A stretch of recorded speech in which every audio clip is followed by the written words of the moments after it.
Welcome to Aussie and the Scotsman. Today we're talking with Jonny Pasvolsky.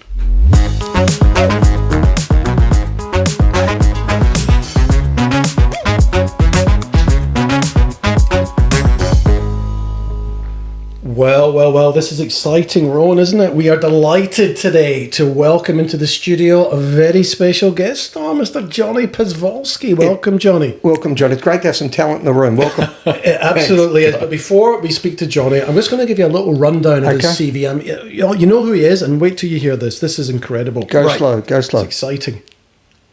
Most actors, you can tell a story in a straight line. They're born somewhere, they trained somewhere, they did a movie or two, then they moved on. Jonny Pasvolsky does not do straight lines. He was born in Cape Town, raised in Australia, trained at the VCA, that's the Victorian College of the Arts, Rowan, not the Victorian Cricket Association. He then spent decades carving out an incredibly eclectic career in Australian screen and stage, from rural drama to Westworld, to starring as Johnny Depp's nemesis, to the Sydney Theatre Company, from Australian soap to the Adelaide and Melbourne comedy circuit. This is one versatile human being. Most of you will know him from his Logie-nominated role in MacLeod's Daughters from 2005 to 2007, where he played Rob Shelton, who turned out to be actually Matt Bosnich. He's been in Underbelly, Mr. and Mrs. Murder with Sean McAuliffe and Cat Stewart, Picnic at Hanging Rock, Farscape, and he showed up, listen to this, he showed up in a Westworld episode opposite Thandie Newton as a character literally named Bloody Jimmy, where, if the clip I watched is correct, he had his wiki way with Thandie's character, didn't you? We'll talk about that in a second. He also played the moustached villain in the 2015 Johnny Depp film Mordechai, which I'll be asking him about at some length because I've got lots of questions on that. What a great cast that was. What a cast. But the reason he's here today is what he's been building as a writer and performer, a one-man show, comedy show called The Can Principle, the C-A-N Principle. It has had knockout reviews in Adelaide, playing to packed houses. We're going to see it tonight, which I'm excited about.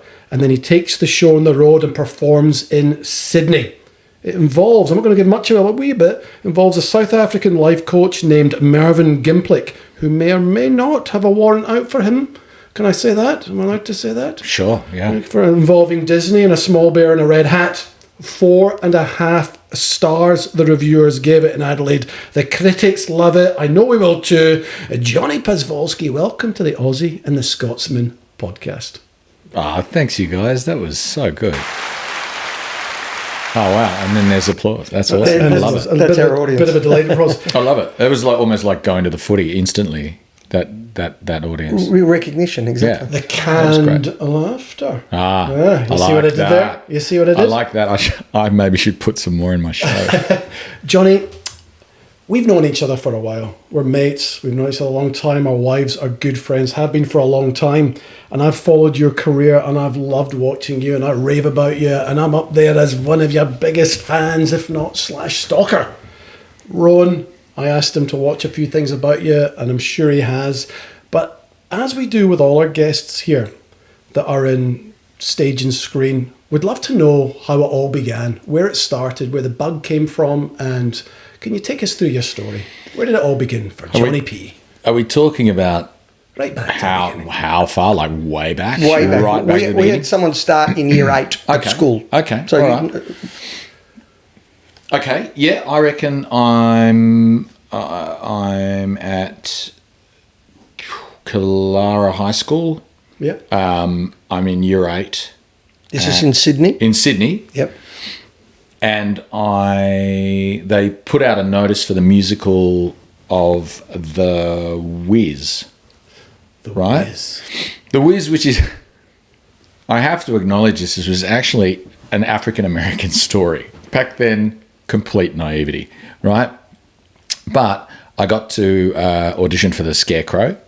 The reason I say that is because, we're predominantly a school, a white school in Sydney, but we're putting on this musical, right? And it has a whole lot of political things. So this is probably a terrible place to start, and you should cut this part out. Okay. But can you sing? Can you sing it all? So I can sing, right? Yep. So I'm in year at it's the end of year 8. I think going to year 9, sorry, and I get the Scarecrow in the musical, and I'm the youngest person who gets a main role in the thing, and I'm all kind of awesome. So I loved that. Got to be in the show with a few of the year 11 girls, a couple of year 12 girls. Yeah. Pretty great. Yep. Pretty exciting. And then I just started to do the musicals each year, and I played Nathan Detroit in Guys and Dolls, and it was school musicals, right? So I do school musicals all the way through school, and I leave school and immediately go, you can't be an actor as a career. It's not a thing. You could. I said to myself. I just like, well, okay. Were you strong academically? Were you a good student, or not interested? This was your passion. I was medium. Okay. I reckon if I did any work, I might have done better. There was a moment in year 8 I got 88% maths. Okay. It's because I worked really hard. Sure. And then I was done. Happy with that one. Okay. Right. I satisfied myself that I wasn't an idiot, and that was it. Yeah. Okay. So I was like, okay, cool. So then I threw my basketball up against the wall for most of my HSC and went to stand-up comedy on the weekends, and that's what I was doing instead of studying. Yep. I got out of school. I went backpacking, came back, and I found this. I did really mediocrely in my HSC, and I was like, well, what am I going to do? And I found this film course in Sydney, and I went and studied film editing. So I was like, okay, that's what I'm going to do. I'm going to be a film editor, and that's a good pathway to be a director, and that was interesting to me, and it still is today. So I learn editing, but I learn editing. I'm literally cutting 16mm film on old Steenbeck beds and pick sinks, and this will show my age, but I'm really winding film through these editing machines, and I fall in love with it. Well, you do. You like that kind absolutely of micro incredible, stuff. and the physicality of it, and the tactile nature of editing as well, right? And so I do that, and this course is like 2 years. Then you get placed in a job, and then you do it part time. So it's like 4 years across the whole thing. I end up getting this cool job at ABC, but it's really just cutting all these old films that used to be used for putting. They used to telekine stuff onto. I feel this is like talking to Bill Collins. Anyway, so in 1893, but it's good because do you want this level of detail? No, we do. We'll accelerate quicker. I mean, we had a guy. Do you know Ben King? Do you know Ben King? He's the on-set photographer, so he does that in the land of movies, and he told us a little. You might have worked with him. Did he work on a movie called Rabbit? I think he might have done. Yeah. I think he might have done. Well, call Ben. Cool guy. Spent a fair bit of time overseas. Yeah. In France. He was in Paris for a movie. Yeah, it might be the same guy. Anyway. Look, I don't know. Should I just keep going? Just keep going. Okay. You said go back. Just bump me forward. But there's some people that listen just want to know the journey, want to know how you get to where you got to, and how you get. Okay. So then, look, I mean, I come out of the North. It was the North Sydney Tech. Film production techniques. I learned from a guy called Alan Harkness who edited a movie called On the Beach many years ago. Brilliant guy, and he's like a great mentor. So I fall in love with that. I go work at ABC, and I'm archiving these old 16mm films, right? But the year that I left that course, after that they invented the Avid. I don't know what that is. The Avid is like the professional digital editing system, and I instantly become obsolete. Oh, right. Right? So I'm like, shit, and I'm not great at computers at this time. And how old are you at this point? I am early 20s. I'm 19. Oh, right. I'm 19, 20. Okay. Right? And so I'm like, what am I going to do? And I'm doing this archiving thing, which is interesting. So because I've got these skills with actual film, and then I'm kind of going, I don't want to be sitting in a room. And traditionally editors, it's always a dark room. You're in front of screens, a lot of cold and flu tablets, a lot of vitamins. You don't see the sun a lot. And even though I absolutely love that process, I'm just getting this itch. I want to be on set. So because you would be watching people, you're editing people, you're watching the actors doing their thing, and is that where the bug came from? You thought, I can do a bit of that. I don't know if it directly came, but my love of film and my love of the how the pieces come together and the process, this was just another element. So I had done School Musical and all that kind of stuff. I began editing, and now because ABC advertises internally, they advertise for a production runner. I got the job as a production runner on like a 6-month shoot on a series called Border Town. Yeah. And as the production runner, I had to pick up the cast. So the cast was Hugo Weaving, Cate Blanchett, Mitchell Butel, Melita Jurisic, I don't know if you know her, Petru Giorgio, Alex Menglet, who I ended up being in a movie with, and I just spoke to him. What's Hugo Weaving and Cate Blanchett? Are they good? They were people? Just the loveliest people, really? Right? Yeah, and genuinely, and we see them on the screen, right? Hugo Weaving, I loved when he did the Bradman. He was Douglas Jardine in Bodyline. In Bodyline with Gary Sweet back in the early '80s, right? So I've always loved him. Oh yeah, is he a good fella? Is he? Oh no, Australian I'll be royalty, jumping really. around here, but Jump around. If you want to cut forward, because I said to him in the car, how do I become an actor? All right. Excuse me. This is years later. Was he in Matrix at this point? Yeah. Yes. No, I don't Matrix. think he had done Matrix at this point that I was at that working point with. you're saying. Yeah. So I don't know Not about at the point when I'm driving him, right? When I'm the production runner. But I'm asking all of these people, like, how do you become an actor and all this stuff? And Hugo just said, just start, right? And so I'm like, okay, that's, but he was supportive and said more than that. But he literally, the basis of it was just start doing it. Yeah. Start doing it. But he was practical. He wasn't like, you don't have it, kid, don't worry about it. He was like, follow your dream, go and do it. In a car. Totally. I mean, the only way, it's the only way to find out, do it. Yeah. So that job goes, I get on to another job and I save a shitload of money and I just went backpacking for a year. While I'm overseas, I auditioned for some play and I started doing that. Then that play didn't go ahead enough. Where was that, London? I'm in Canada. Canada. I did I did the backpacked around Europe with my mate from school, spent all my money, went to work in Whistler, and was going to do a play in Canada, right? And it just was an amateur play and it ended up not going ahead. And anyway, I ran out of money, came back and I auditioned for VCA. Okay? But if I'm jumping around, so I got into VCA and I go to VCA. But my first really big theatre job was at the Opera House for Sydney Theatre Company in a play called Proof. Which is this amazing play by a guy called David Orban, an American playwright about a mathematician, about a genius. And it's with Jackie McKenzie, Barry Otto, and Victoria Longley, and myself. And I walk into the foyer on opening night afterwards, and there's Hugo Weaving. And he just comes, and there's this play, it's packed. And he comes, I haven't seen him since I was the runner on Border Town. Yeah. And he comes straight up to me, across the room. He gives me a hug, and he said, you said you would do it, and you did it. How good. That's and nice. I actually get, I get emotional every time I think about it, because he could have just wandered off or whatever, I don't know. There are other people that he could have been chatting to, but he remembered that, and he just gave me a little pat on the back, which gave me the confidence to go, great. Yeah. How good. You're a good guy. He's a good guy when somebody takes the time to come over and remembers and shows an interest like that. 100%. If you think about when you get picked up as an actor, you potentially could have 12 scenes that you've got to know that day.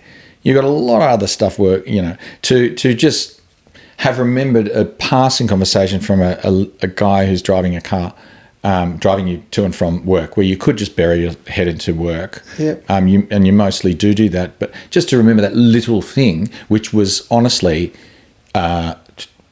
16 years before, he would appreciate how hard it is, right? So he knows 100%. A little bit like a lot of us do in life that you get more no's than yeses, right? So he thinks when you've got a yes and you're up there, this is the good day, right? Because there's many you turn up for an audition. I imagine you've had plenty of no's along your way. 100%, more than the yeses. Well, of course, right? I'm in sales for a living, right? You might sell 10 days a year, and every other day you're not selling, right? So it's you got to keep your chin up. You got to be self-talk and self-belief. It's huge. You do hear about that a lot with jobbing actors and how difficult it is, audition after audition, and the rejection, and you got to keep going, and the resilience that you need for it. My question is this: what was the job that you got that you thought to yourself, shit, yes, that's the job I wanted, and I kind of feel like I'm really on my way now? Was there a job like that, or a point in time? Every job you get, you go, okay, here we go. Let's wind it up. No, but as a beginner, as a real beginner, and you're looking to crack it, to make it. Was it the Sydney job? Would it have been a TV thing? Okay, well, and continue your story. If you look, I mean, it's hard. Okay. I'll say this: that job proof at the Sydney Theatre Company was that feeling, and was the most incredible experience, and it was a huge success, and it totally put me on the map in front of a lot of people. Were you a lead in this? I don't know the movie. There's 4 parts in it. Okay. I was one of 4. And the Sydney Opera next to House Jackie McKenzie, next to Barry Otto and Victoria Longley, who are all incredibly established people. Yep. It was massive for me. But it really was getting MacLeod's. I mean, leading up to MacLeod's, I'd done 4 episode guesties, 1 episode guesties on TV. I'd started to get a few things on telly. You did the old Neighbours and Home and Away and all that. Did you do any of that stuff? I didn't do Neighbours. They didn't do Neighbours. I didn't do Home and Away until way later, years later. But so talk about MacLeod's Daughters, if that was a big one, right? Yeah. So how many people auditioned for that, and what's that sort of process that you went through, and the wait time before they, tell us about that. So MacLeod's Daughters, I was auditioning for. This is a year after I did Proof, and I walked into the audition, did it. Pretty vague, North Sydney somewhere, and then what generally happens is when they really like you for a role, you hear quite quickly. Yeah, it's like you walk out the room, they call your agent to say, just put a hold on him, or he's in the game. Yep. So I think we got quite a quick response, and then this is what happened. This is such a typical actor story. They go, well, when you're doing a show where you have to ride a horse, they go, can you ride a horse? And so your agent calls you and you go, of course I can ride a horse. And you're thinking, I don't know. Then you hang up, and the next phone call you make is to, the Eastern Sydney riding. I need to book a lesson. Yeah. But this is where it's cool. So I hang up from my agent. I call Eastern Riding School, or whatever it was, which is next to the SCG. Yep. I go, hi. Do you have any spots that I could learn how to ride a horse on the weekend? Quickly. And the first thing the girl on the other side of the phone says is, are you an actor? I go, yeah. She goes, are you going for MacLeod's Daughters? So right? I go, yeah. She goes, well, my dad is Bill Willoughby, and he's the head trainer at MacLeod's Daughters, and this is your lucky day. Come down. And I'll teach you what he's going to ask you to do for the test. Yeah, right. So amazing. I go down, and this awesome woman, Megan, yes. Jim Willoughby's daughter, and Jim and his brother train people on Break 'em a Rant, by the way. Yeah, right. So, this family steeped in history. She teaches me the basics. And on Monday, MacLeod's flies me to Adelaide to do my final screen test. Full costume. I'm doing a couple of scenes with... on a horse? Well, I do a couple of scenes with 2 of the cast, and then they do this little shot of me sort of... riding away? Trotting towards the camera across like 10 metres or something, right? And I'm in full uniform. Right. So I do that. I go back to Sydney, and I really don't remember how long that was that I waited, but I got the job, right? So I get the job, and that was... And that was like, that's like 3, they're pitching like you're a new main character. What was when you got the call, tell us about the moment you got the call, what was your reaction when it came through, and what did you do after? I think I went to the pub with my brother and sister just to have a little celebration. But I couldn't believe it. I was actually stunned because you're also getting paid quite well. And am I allowed to ask you about that? These are the things that people want to know, right? I mean, you tell us. Really? He doesn't like it. Okay. Yeah, no, go for it. You don't think they do? No, what are we talking about? What did you get paid? No, but what did we get paid? Well, you don't have to be as crude as that, but do you get an ability to negotiate if they say they're going to give you 20? Your agent does, yeah. Your agent does. So does he say we want it, but we push back, or do you say, mate, we need the job, take whatever they give you? Or well, okay, so you're probably going to hear the word luck or just as it turned out a lot with me, because you always hear that in every industry, right? You need a little rub of the green, wherever you go. And you had that with the horses. So then, had it with the horses. The next thing is, to be honest, when I came out of VCA, I landed Lisa Mann. They're called LMCM now, Lisa Mann Creative Management, and she is one of the best agents in the country. Sure. Right? Back then. And I'm still with her. Great. And so when you say negotiate... No, but did they sign you... I'm just saying Lisa will go... Hard. Well, yeah. Well, you got to be... Did they sign you for 1 year, 2? How long was the deal? But I think they do like a 3-season... You do... I think you do a year with a 2 year with options. Yeah, because if you're no good, they could kill your character off. Potentially, yeah. Right. But what's good about that is you sign for a certain amount in the first year. The second year, if you've got a good agent, you go, well, if you're not going to guarantee the second year, if you do go to the second year, then it needs to be higher again, and then higher again. And do you have clauses in there? If he gets nominated for a Logie, then his fee will go up X amount. Because you did get nominated for a Logie, didn't you? Yeah, I did. How cool was that? But I don't know if that was even. I can't even remember. But Lisa would bring it up in the next contract discussion. Yeah, he's not. Of course. I mean, I think Logie nominated or Logie winner. I'm sure that that cool. stuff comes up. But look. So is there anything off limits on the contract? Like, were you married at this point, or girlfriend? I was engaged. You're engaged. Yeah. So do you say you won't kiss a girl, or you will, or you don't care? You'll say I'll do whatever. It's acting. Do whatever. Here's the other rub of the green. Go on. I married a girl that I went to acting school with. So she knows. She knows the deal. And the deal is whatever it takes, is it? Well, I mean, what do you pretty mean much. by that? Like, what do you think is happening? Short of porn, I reckon. Look, if the script requires it, and if that is advancing the story, enriching the characters, and there's meaningful, and you'll hear women talk about this mostly because it's pretty exploitative. Yes. But if there's nudity and there's a good reason for nudity, I got to do it. I'm doing it. But that's is that awkward? Do you mind me? Like when you get home at night, it's so fucking awkward. I did a show called Young Lions, right? Which I think was Channel 10. 4 episodes, and got your gear off. And there was one scene when I had this long curl. I had played a lot of baddies, right? But this guy was just greasy, like just sleazy, and he had to sort of. We had like a bed scene with one of the cops. It was a cop show, and all of a sudden, I'm in bed with Annalise, the other actor, and I'm in a skin-coloured G-string. Oh, right. And that's it. Oy. And we're like getting into it a bit, and just doing what's required, but it is so unbelievably awkward and odd. And then there's nothing sexy about it, believe me. So there's no movement, there's no arousing. There's what do you mean movement? Movement downstairs. Yeah, but involuntary. Well, they might have been. I'm not going to tell you that. No, but when you get home and your fiance said, "How was your day?"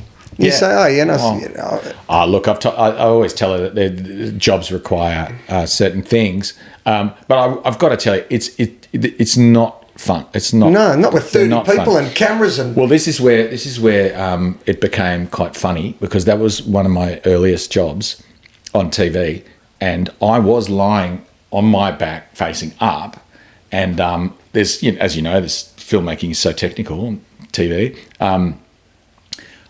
I'm lying there, and we have to just wait for a sec. They're changing a light or whatever, and I look up and the camera was right there, and I see this eye just pop around from behind the camera, and it's this guy Bruce Young, who was the camera operator from Bordertown. Oh, right. When I was the runner, Johnny, and he's like, "How you going, Johnny?" It was just funny because it forever keeps coming back. All of these people that I worked with on that on that show as the runner. I turn up everywhere. Oh, that's brilliant. Which is really cool because everybody knows when I know people, they all know that I know the other side of the camera. Yeah. And it makes me feel good that they do know that, because I have I think I pride myself in having a pretty holistic knowledge of all sides of the camera. Because my experience with Hugo and all these beautiful actors was so positive. When I get in a car with a runner, total respect. Yeah. Total respect. Because, hey, everybody's going somewhere. Yep. I mean, the greatest advice you'll ever get in the film industry is, treat people the same on the way up as you do because they're the same people you meet on the way down. Correct. 100%. Right? Yeah. For life. Brilliant. Okay, so I want to go back to MacLeod. I want to know, you've told me about that phone call. I just want to know about the behind the scenes. You walk on set for the first day. You've got whatever scene you've got. You've got these people you've been watching on TV for years. You know, it's the number one show in Australia.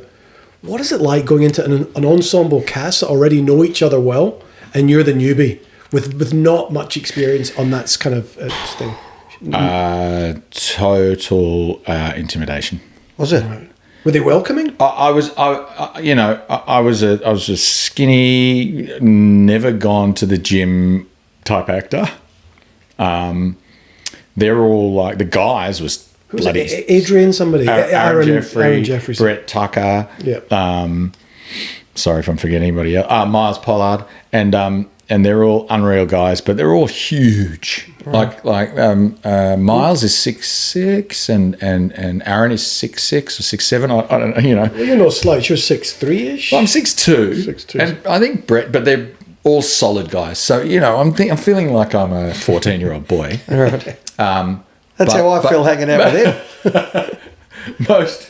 Most of my scenes are with Rachel Carpani, who's this beautiful girl. Yep. And I'm like, I'm her love interest. This is unreal. Right. So it was a mixed thing, but I'm going, well, I get to have all my scenes with Rachel. Yep. Which I should just say at this point, not to be a dampener, Rachel passed away at the end of last year. Yes, So that's been a colossal shock for everybody involved.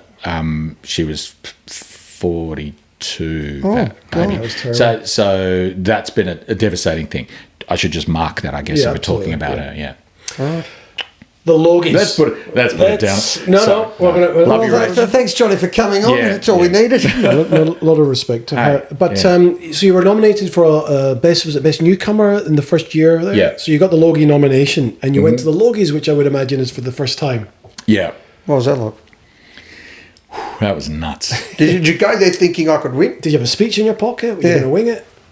I didn't have a speech. Really? No, I didn't have a speech. But did you think you could win, or were you more hopeful? Look, it was back then. It was actually it was a. We just happened to be involved. It was a popularity contest, and to be honest, a lot has changed since I was going to the Logies, because they've really garnered a lot of respect. And back then, they were kind of, people didn't respect them very much. And and I mean, I did. I was like, oh my God, I'm knowing this is awesome. And I thought maybe I could win, but I really didn't.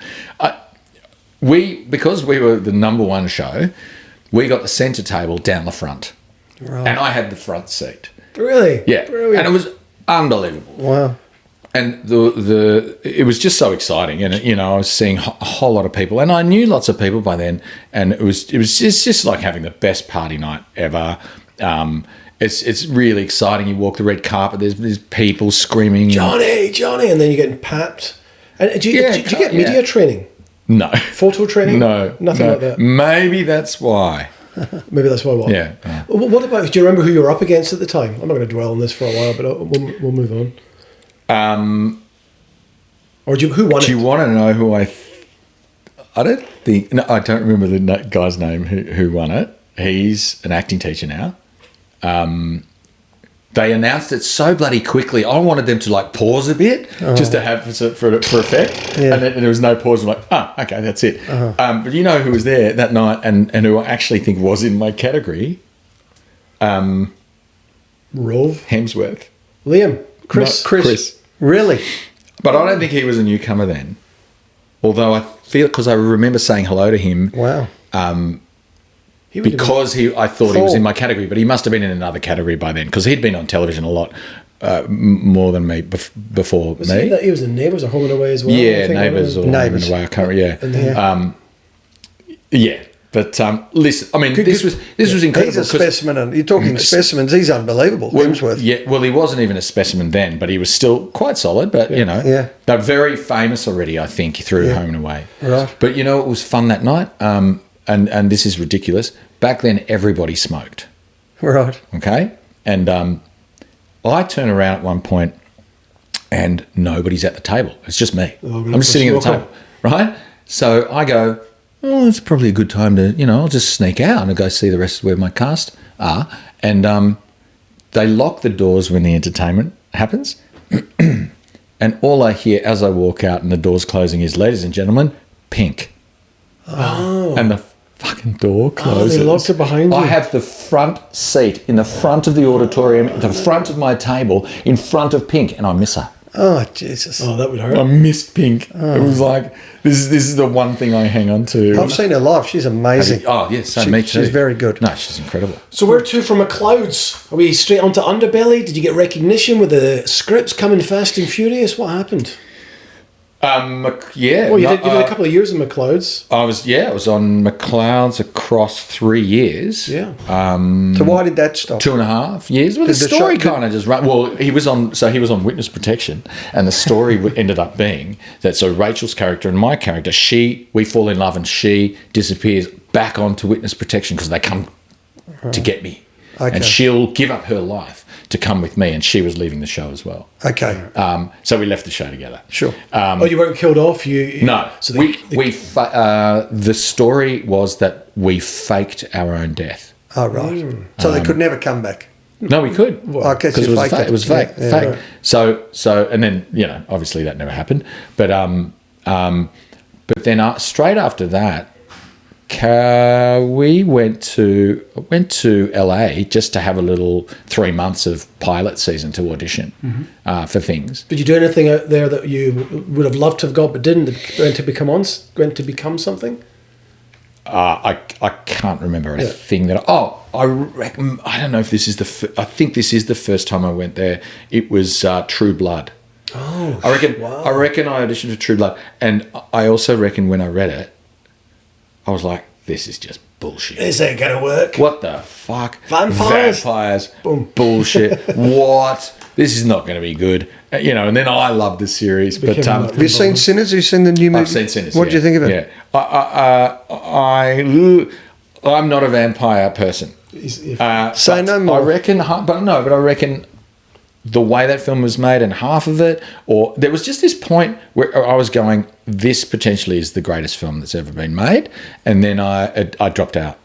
Yeah, and it dropped out, and I do struggle with the zombies and the vampires and all stuff because it takes me out because I now go, what are the rules of this vampire? What's the rules of this zombie? It's make believe stuff and flying people. A little bit, a little bit, sorry, but it.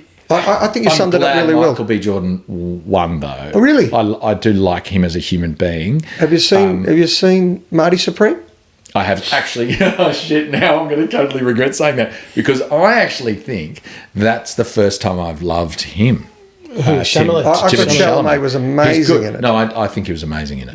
Yeah, so it's hard to split. But I agree with you on Sinners. It had the potential to be such a great, clever film. It had you tied in, and then all of a sudden there's vampires. So it just popped me out of it. I don't know. You don't have to explain to anyone that's normal. I get it. I'm not even going to bother go there. Yeah. He agrees. He just doesn't want to agree. Okay. So where are we? See, you said I don't work in straight lines, and that's incredibly true. You're desperately trying to make this a straight line. No, I don't mind jumping around. I'd love to know. Was it Underbelly after this? Yeah. Were you turning? Sorry, you were in LA first. Because that's how I know you from. I know you from Underbelly. Oh, right. 100%. I've seen every one of them. I love the series. Yeah, good. They were good, weren't they? Yeah, great. So, okay, I'll try to give you a little bit of a direction. So MacLeod's, then I go over to LA for like 3 months. About 3 months. Mm-hmm. Audition, and this is like you're doing. This doesn't sound real, but it's real. you potentially could get like 12 auditions in 1 week. Wow. Maybe more. But isn't that what pilot season's all about? It's moving back. Well, it was different back then too because there was so many getting made and there wasn't streamers. So you've got to learn what you got to say. You've got to script 2 o'clock on Tuesday. You've got to go bang. And you get off that one and you could, a lot of them you're reading it off the page or you got to learn this one. You got to pick which ones and all this stuff. So it was a real lesson. So you're probably doing some pretty shit work. Yes. Anyway, did that. That was a great experience. But did you get any of it? No. Oh, bro. And I'm talking like there's thousands. This is like hundreds. And what happened? Oh, so I was married by then, and Did you end up staying? No. So my wife gets pregnant. Right. And we get pregnant, and I end up. We finish pilot season. I had booked into a screenwriting course for 2 months in New York. So we go to New York. My wife's 5 months pregnant. We just have the greatest time in New York. I wrote a screenplay there, and we go back to Australia and start having kids. Right. Was that screenplay? Was that the beginnings of Mervyn Gimplink for your Cannes project? Like, if you look back on that now, was there beginnings of that character being formed? That character was in the world, existing, but he didn't have a name. He was just really a lot of imitating my dad and my dad's friends. Yeah. South African. It was kind of just in the background there, and because I do a lot of characters, but trying to give you a line here is that I came back. We came back, started having kids. So we're like 2007, 2008, and I am. It's heading towards Underbelly. I can't remember if there's anything between. And so I played David Priest, the straightest guy that's ever. Straightest character that's ever been in Underbelly. He was a cop. He was a cop. He was the guy. He was literally the guy who created the Federal Police. Yeah. The federal arm of investigation or something. Back then, during the Robert Trimboli times and all that stuff, it was really cool. It was quite cool. I loved working on Underbelly, but I was a little bit like, fuck, why does everyone else is having like these crazy scenes, What's your prep for that? Do you feel an obligation when it's a true story to research the history of the characters or anything like that? Is that just a bit too serious? No, I don't want it to. I wanted to, but then they also said that there's some of the information that he's imparting is a combination of people. Right. But then they use his name as the key name for the character, but it's actually connected to quite a few characters, which I've done at another time when I shot the movie Macbeth for Jeffrey Wright, who made Romper Stomper. Mm-hmm. I played a guy called Lennox, and some lines from some of the smaller parts were all put together, and Lennox would say his lines and lines from which is quite common. So I do. And you're with Bert's son, weren't you? With Bert's son in? Yeah. What's that? Matthew Newton. Yeah. Good guy or not? Well, he was great. Yeah, Mr. Asia. He was Mr. Asia. Yeah. I mean, everyone was.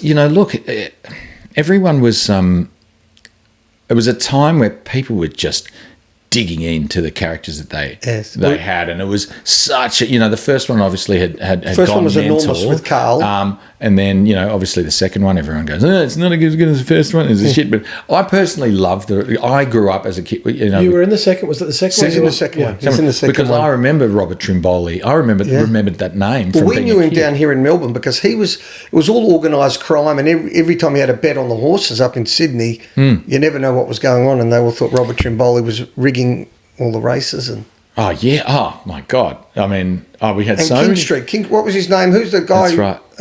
Johnny Ibrahim. No, Ibrahim plays the main character. Well, later he was in maybe the third one. He owns all the nightclubs. He owns all. Yeah, I know, but that was in a later one. Yeah, I think it was much later. And then he's got his own one as well. Yeah, right. But I mean, that whole thing and the I think Screen Time they called it, the production company. That was brilliant. That whole time was brilliant. And I did telly movies. I did.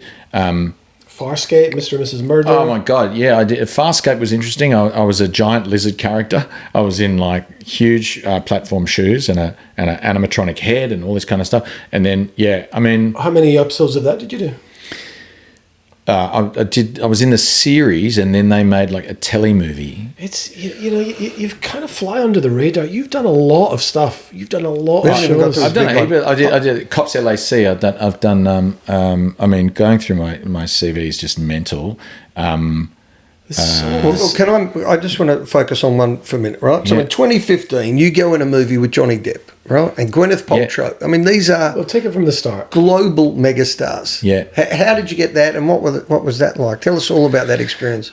Okay, so talk about a moment. All right, so by this point I've got, I should say, by this time I've done a lot of television, and I've done quite a few films, and I have also been flown to America in the final audition for a series just after Underbelly.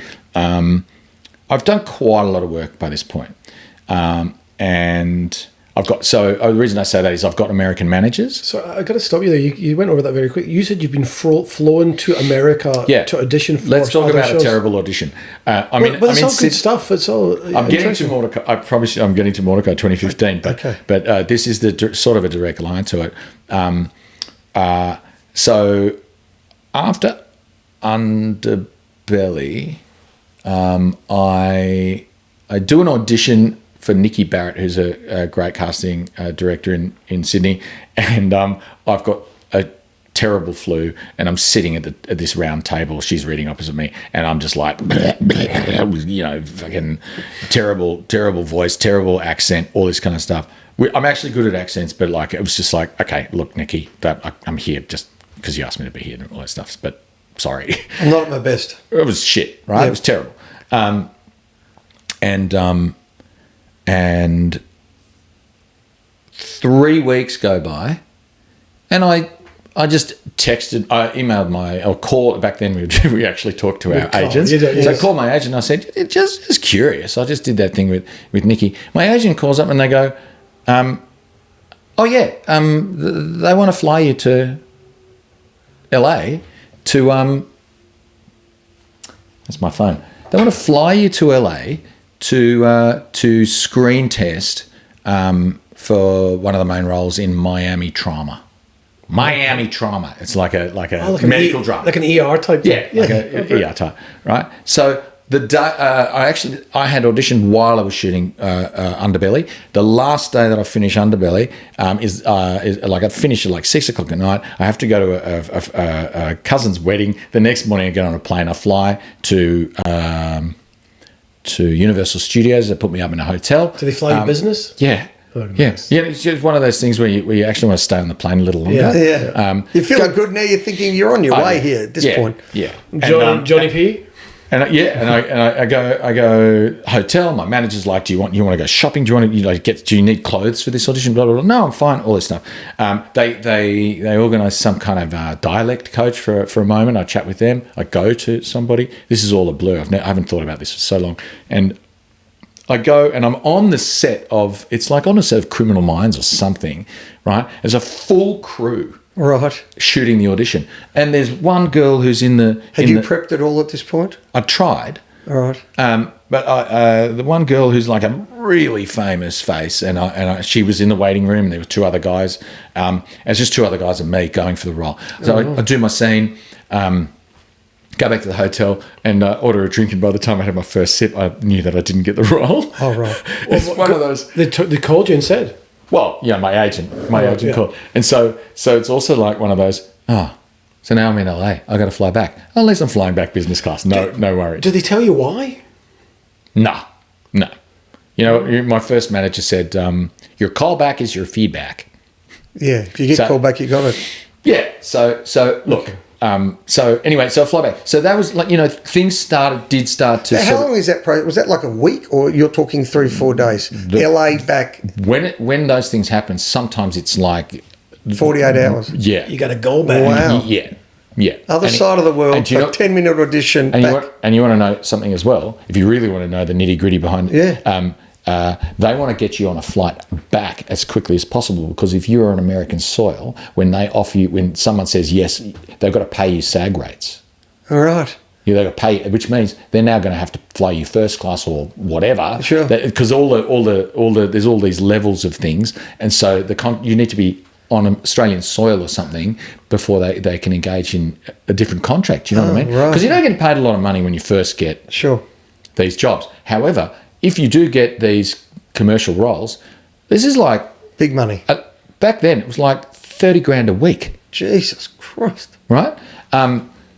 So anyway, that is like a shot in the arm, and you go, okay, it's not that. It can't be that difficult to just crack something. Yeah, if I've done that a fair few years go by, right. and I'm not getting any American love, yes. but I am working a lot, Mr. and Mrs. Murder, all that kind of stuff. But yes, so I get this 2015 Mordechai audition, right? Yes. And it's just one of many auditions, right? Isn't it? As you've just described. Hundreds.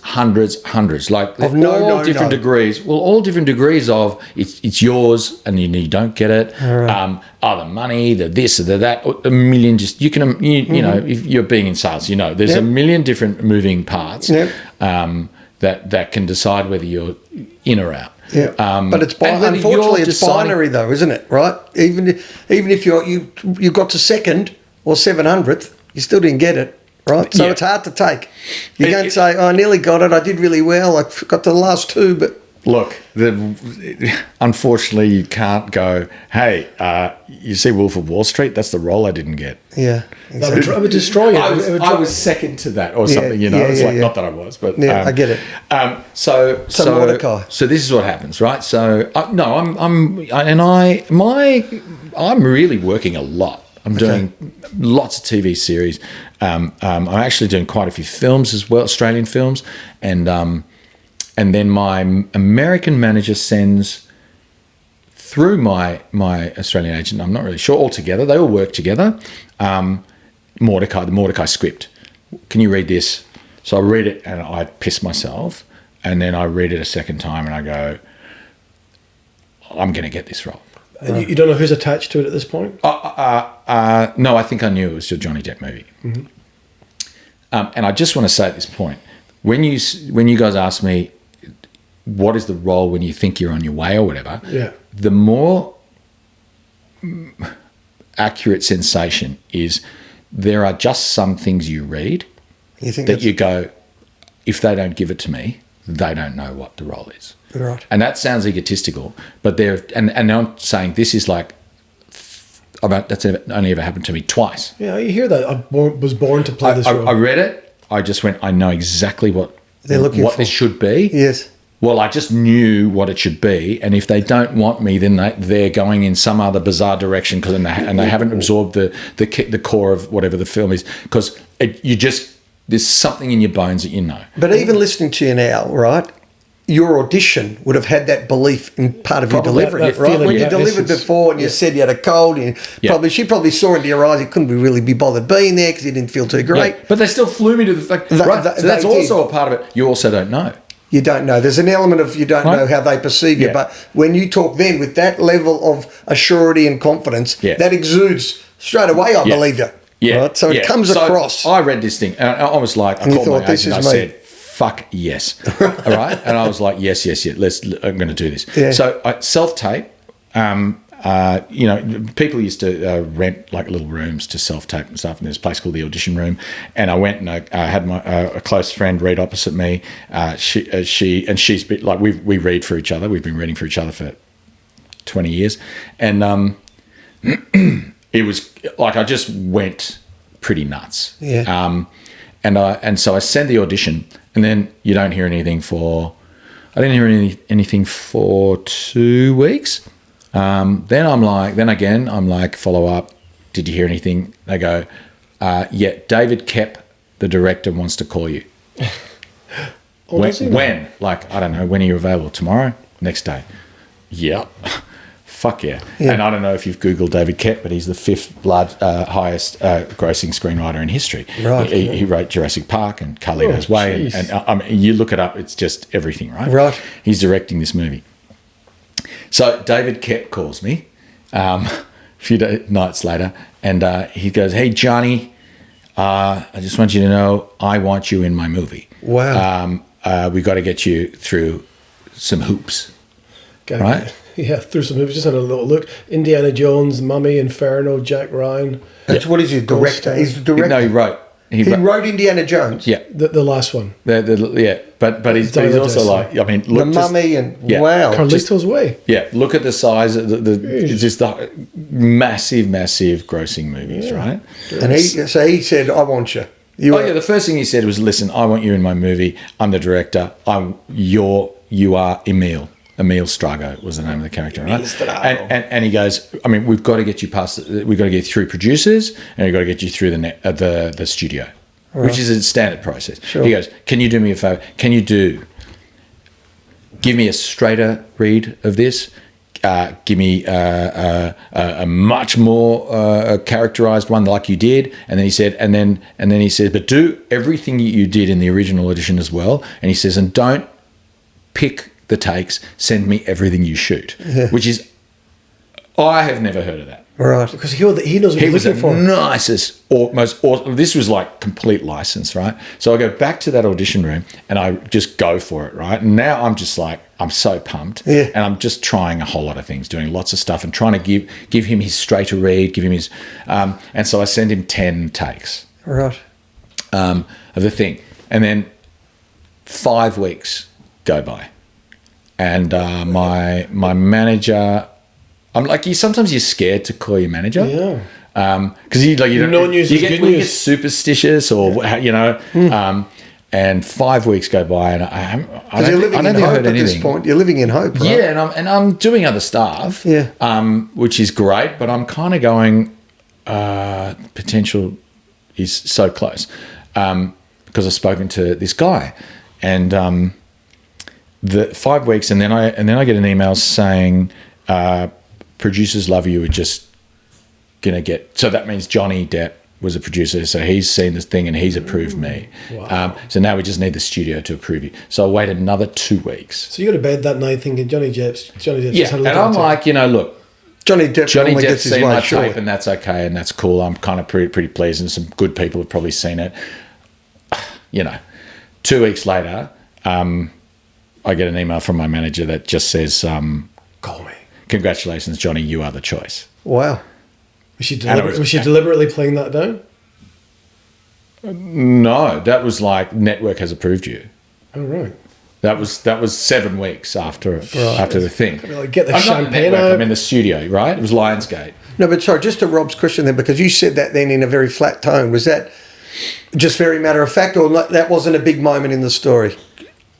No, that's the biggest moment. Yeah. I'm sorry if I underplayed it. No, because you just said, yes, you've got it. Like, I would have thought. Totally underbellied it. Well, because shit happens so quickly and so horrifically here. Right. I think they wanted to just say in practical terms. Okay. We hadn't negotiated fees or anything, but the studio had approved me. Right. So I had the role. At that point, you had the role. Well, it was my they once they make that offer on paper, so to speak, they can't really take it back. Right. But at the same time, they can do whatever they want, right? Sure. So you're not going to start suing them. So Cara and I are running around the streets of Bondi with bottles of champagne. Okay, so you are over the moon at this point. Oh, we just we knocked on friends' doors just with bottles of champagne. Right. And we just just going, fuck, this is awesome. I was about to work with Johnny Depp, and then I get the cast that comes through. I flew 2 weeks later. Caro we've just had a newborn, right? Our third child, right. And I'm about to fly to London for 11 weeks. And she's got 2 kids. She's got 3 kids. 3 kids. Oui. One is 6 months old. Jesus. Right? But it's a big moment, right? And then they send the cast through, and Paul Bettany, Johnny Depp, we know. Gwyneth Paltrow, yeah. Paul Bettany, yeah. Ewan McGregor. And Olivia Munn, who was massive on that network newsroom. She's gorgeous, isn't newsroom, yeah, and awesome, really awesome. Yeah. And me, right? I'm number 7 on the call sheet behind them. I think so. Right, so it's like my mind is spinning, and in 2 weeks I fly to London to shoot. But so I fly to London because I've got 2 weeks Table reads? It might have been 3 weeks. 2 weeks of sword fight training. Oh, yes. Sword fighting training, because I've got a sword fight with Johnny. Yeah. And I've also, you'll love this, I reckon. I've also, there's a scene where where I'm sort of on the bonnet of this gold Rolls Royce, and I have to train with some stunties because they strap me on, and we're in this big car park somewhere near. Do you know where the Pinewood Studios is? Yeah. So we're in like a field somewhere there on a concrete sort of parking lot type thing, and we're screeching around this car park, and I'm tied to the bonnet. And guess who's driving the car? Johnny? The Stig. Oh, he didn't have his helmet on. The Do you white know who the helmet. Stig is? Yeah, from the Grand Prix. The guy from the car show. I thought you might be from Top Gear. Top Gear. Oh my god! But the thing about it is, I've never watched it. Yeah, no, I know who was. I just prejudice. I just picked you as a redhead. Yes. But I don't know who he is. But every second person who's there is going, do you know who's driving the car? Who? The Stig. I think the whole thing was that nobody is meant to know who he is. Right. Back in the day. But, you know, I didn't even know what the character was. Anyway, so I'm having a ball. I'm in training. I'm in London. They're putting me up. Olivia's arrived, and I'm having meetings with David Kep and the writer. Is he as impressive as his resume? Who? David Kep? He is off the charts, is it? One of my favourite people I've ever met in this business. Oh. He was so unassuming and so grounded into what he does. But a master of his craft, I imagine, as well. Well, he's a writer. So, you know, as a director, I think it was his 11th film, but he hasn't done a lot of films as a director. But as a writer, I mean, he knows his stuff inside out. But he didn't write this movie, actually. Oh, no, this is going to kill me because he's become one of my good friends. Oh, my God. That's all right. It'll come back to you. Eric Aronson wrote Mordechai. Right? And he's a good friend of mine now. Absolutely beautiful guy. And so I'm like meet with Eric and with David, and David is all about trying to create. He says to me, all I want to do is create an area for you to do whatever you want to do, an atmosphere for whatever you want to do, so you can feel complete freedom. Right. How good. And I got to improvise with Johnny Depp. I got to improvise with Olivia Munn. Let's take a step back. Okay, yeah. Well, I need the details of the there's no straight line. of the characters because you arrive in London. I want to know what it's like hanging out with Ewan McGregor and Gwyneth Paltrow and Johnny. Do you actually ever meet up for dinner, or they're all kind of doing their own thing? Let's go get something to eat. Gwyneth and Brad, or they arrive on set. Here's the sad, cold truth. I know. Can you make it up? Can you pretend? No, listen. No, give us the truth. Listen. Their schedules are beyond belief. They are walking off set onto private jets and flying to other sets and shooting other things. They are scheduled between their families and all this kind of stuff. I never sat down with more than one of them at any one time. Because she's enormous at this point. She's already done 7, and Gwyneth. Yeah, she's. Oh no, she's. Is it Gwyneth or Gwyneth? I say Gwyneth. So when you say you could only sit down with even one of them at one time, who did you chat with? Did you chat? I've got really good friends with Olivia Munn. Yeah. We went out to dinner a few times. She's a nice lady. She's nice. She's awesome. Yeah. She was awesome. She even read some auditions for me when I was in LA after that, which was cool. Yeah. Okay, so... and what about Johnny Depp, though? What about Jack's... I mean, he's... we're building up to that. So we're building up to it. I'm excited. I'll let you, because I got to tell you a story about Jeff Goldblum as well, because he ended up being in the Please, we want you to name drop. We want you to name drop. So just keep throwing all the stories. Do you want me to tell you the Jeff Goldblum story now, or are you trying to... You run your show. Jeff Goldblum. I love him because this was the strange little cherry on top. So I'm jumping to the end part of the shoot of Mordechai, where so we've shot in London for like 11, 12 weeks. I've come back to Sydney, pack up the house. Well, Caro, my wife, packed up the house after having basically a breakdown with 3 kids and all this kind of stuff. She's like, I'm coming out to join you. This is too much. Well, because Lionsgate are relocating us, which is amazing, right? They're paying for us to go to LA because we got a month shoot after Christmas to keep going on the movie, right? So we have Christmas, and then with the 3 kids, they fly us all out business class, which is a joke, which is almost embarrassing. You've got you're like by now it's like a year old in a business class seat. Right. I did at one point ask, can we have the money instead of they put us up, and they relocate us, and because we're shooting in this mansion for a month in LA and at Universal Studios, I think, but. There's this point where we're shooting at Milton Cramp's mansion in the story, right? The character's Milton Cramp. I'm sitting in the makeup truck, and in walks Jeff Goldblum. Into your truck, into the makeup truck. Hello. With a big, multiple stations or whatever. He goes, hello, I'm Jeff or whatever, and introduces himself. It's very nice. Now I got to now segue to a tiny little story.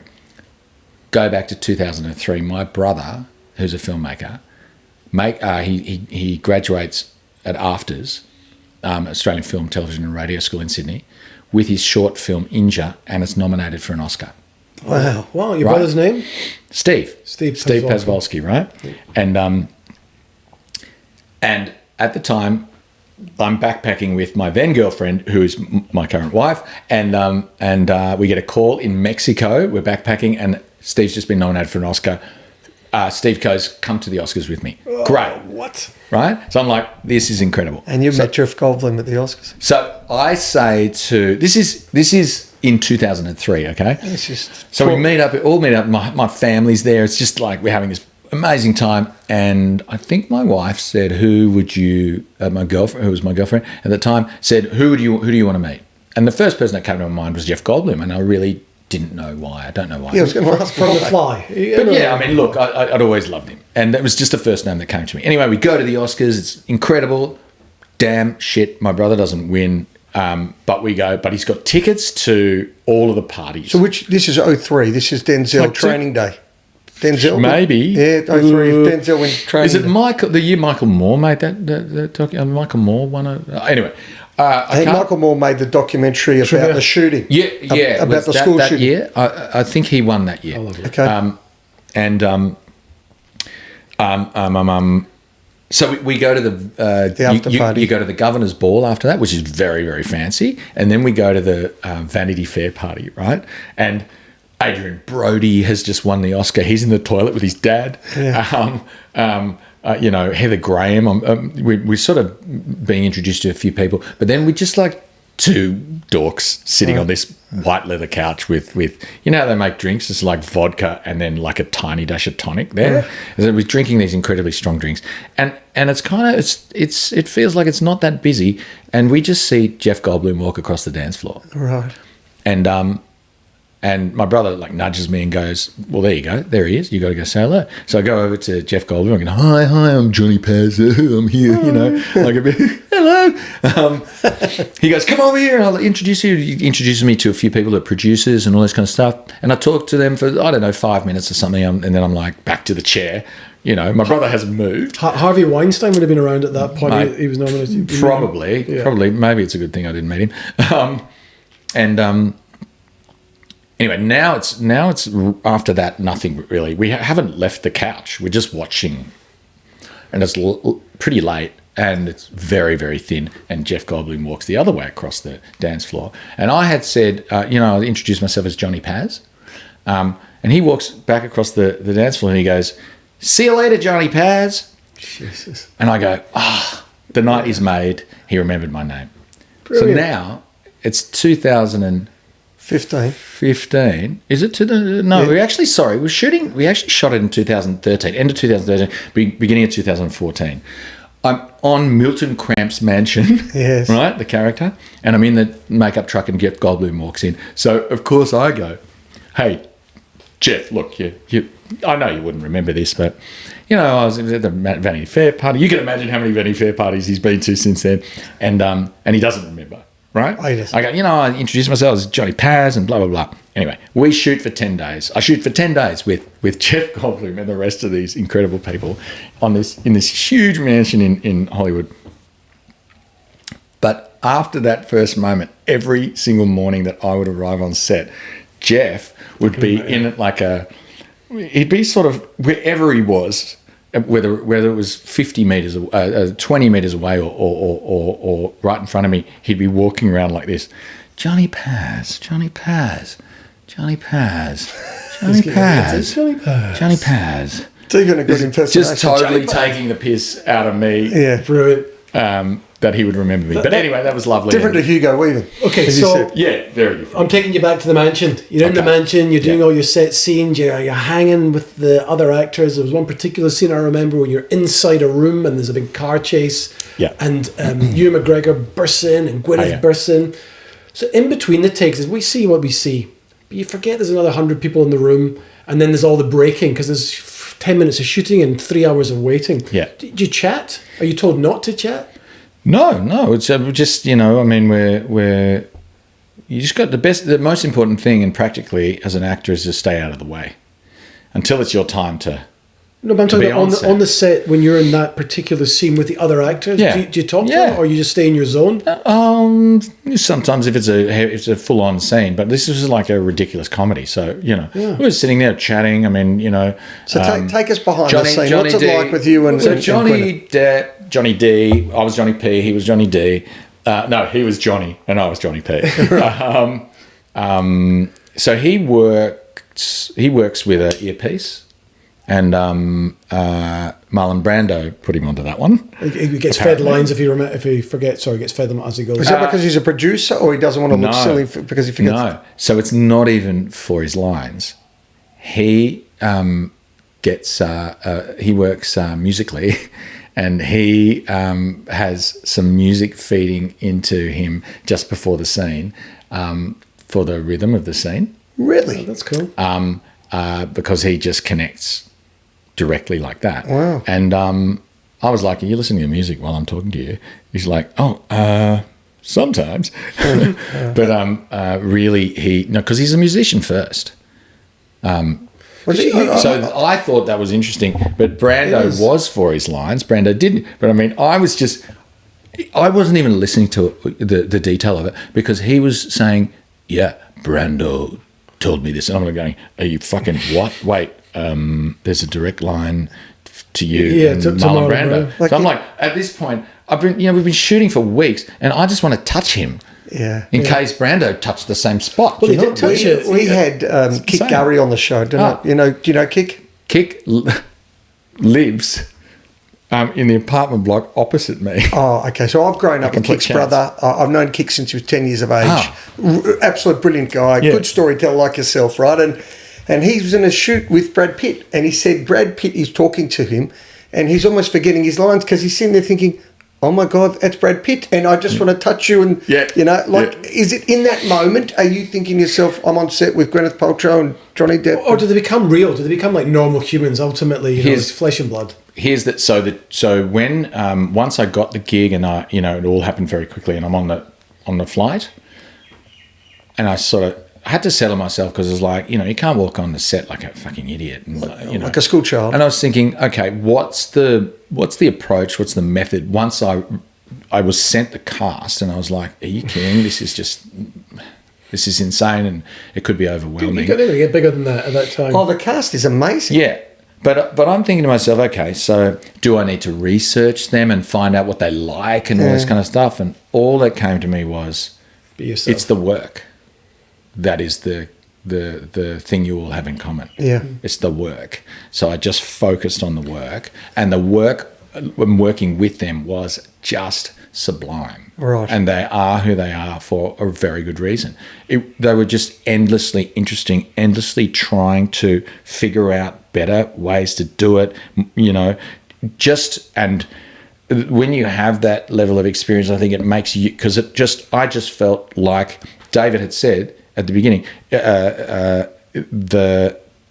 felt like I could do anything. They'll elevate you. People that are better at you in the craft, they're going to elevate you. It's the same with everything. It's incredible. But the craft is the thing that is the absolute go-to. This is not about, hey, do you know who I am, or I know who you are, But and also at the end of the day, they've got kids, you've got kids. There are just base similarities that you have in common. So if you've been working with them long enough, I would imagine you get over that starstruckness and you're sitting having a shit together, in the next cubicle, and you're both doing the same thing, and it's like you're both from the same place. It's like I had a pretty good shit with Gwyneth.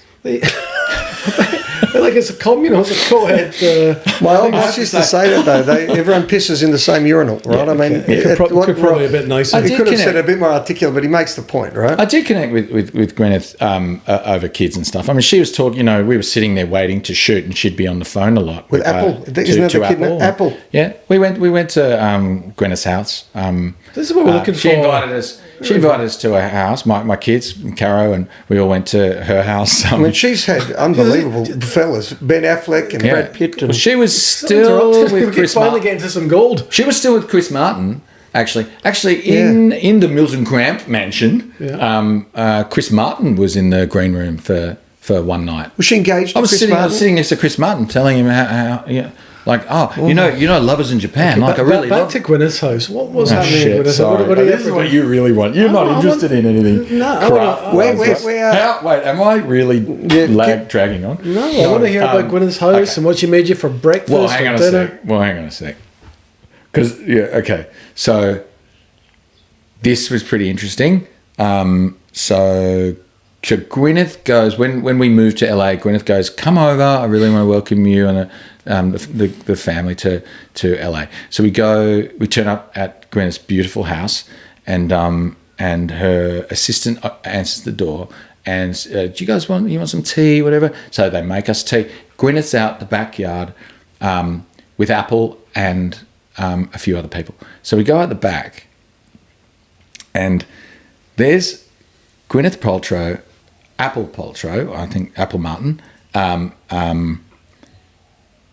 giant German Shepherd, and a Czechoslovakian dog trainer. And there's two guys who have protective things on their arms, and they're training this dog as a guard dog. Wow. Right. And so it's pretty crazy and it's pretty out there, to be honest, for us. And so we go, hi. And the assistant brings everyone. Is your whole family with you? Yeah. Yeah, right. Yeah. Caro, the three girls. And my girls are tiny. Yes. Right? So we're like, we're all half gaga at Gwyneth. And I've just worked with her for like 4 months. Yes. And I'm still like hard to talk. Yes. She's lovely, right? So nice. And her Goop group was in the outhouse at the time. The Goop? You know she does Goop. Is that the vagina candles? No, it's like a... Well, yes, one of the, that does those products. And those she did. It was the early days of her online... Or creams or something. This is such a guy's conversation because I've just named Goop and none of us really know what it is, even though anyway... there were 6 people working there for her. I'm not sure. Right. So we get out tea, and one of the guys, the Czechoslovakian trainer, goes to one of the guys with the arm things. Go over fence. Get over a fence, and when I shout, you come over the fence. Okay. So he disappears over the fence, and while he's the guy's going over the fence, the trainer's saying to Apple, to stop the dog, you have to say the Czechoslovakian word. Excuse me, Czechoslovakian people. But he only responds to a Czechoslovakian command, right? Czech command. And so they're learning the Czech command so they can control the dog. And then he goes, okay, go, right? And the guy comes over the fence. He sort of leaps over the fence, and the trainer's going, no, stoop like stoop like you're breaking into the house, all this, whatever. You got to excuse my accent. I don't even know if that's a Czechoslovakian accent. But and so the guy sort of stoops, and then he goes, hey, and the dog, this thing's like a small horse, and he bounds across the Gwyneth Paltrow's backyard and latches onto this guy's arm with his protective thing, and he's going mental. And the guy's being thrown over, and the dog's thrown there wrestling, and then all of a sudden there's blood coming out of the thing, and my kids are sipping their teas, and I'm Welcome to America. I'm not really sure what Are we actually here? Am I imagining it? And then they finally then Apple shouts the Czechoslovakian word, and the dog stops and comes back. Oh, right. And the dog had actually was bleeding from his mouth because he had bitten into this guy so hard. The guy was fine, but it was just one of these incredibly strange situations. I mean, that's the life of a movie star that you need. Yeah, and it was this protection thing that they were doing with the dog. But it was amazing. Oh, and then we went into the cinema and at their house, and we watched Apple have a music lesson at one point. It was lovely. Is she an everyday person then?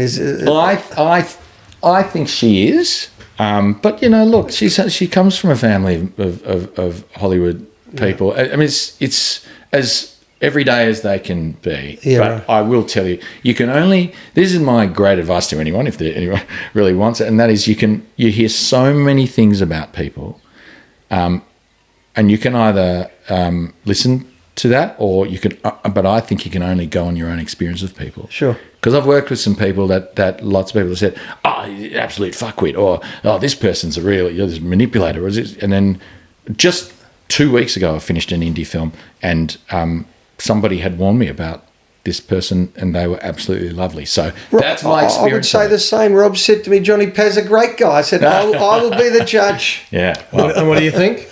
The jury's out. The jury's out. Jury's out. Don't say it while I'm in the room. Now, we've spoken a lot. Tell us about your show, because we've got Jesus, you're somewhere to be?